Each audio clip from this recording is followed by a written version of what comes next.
See, as I said, everyone has their own ways of expressing themselves as captain or operating things on the field. But see, one thing that remains constant is to win cricket games.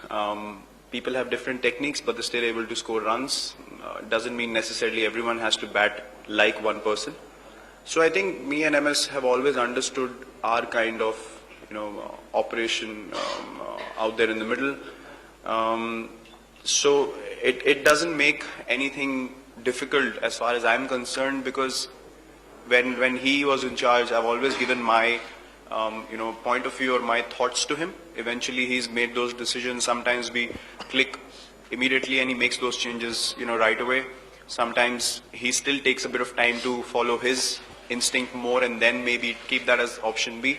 So I think as cricketers we understand it's a pretty natural thing to have different perspectives about the game, about captaincy as well. But again, his views will be priceless for me as well. But I will have my preparation first, and then keeping his views in mind, maybe immediately changes will be made. Maybe I'll still want to follow my instinct for a bit more, see where the game goes, and then fall back to plan B from a different point of view. So it's the same thing. I mean, it's just that I'm in charge of decisions now, and he'll be giving me his views, which was the case before as well. I was giving my views, but still his decision was paramount. So I think we both understand that as professional cricketers, and it'll be pretty smooth.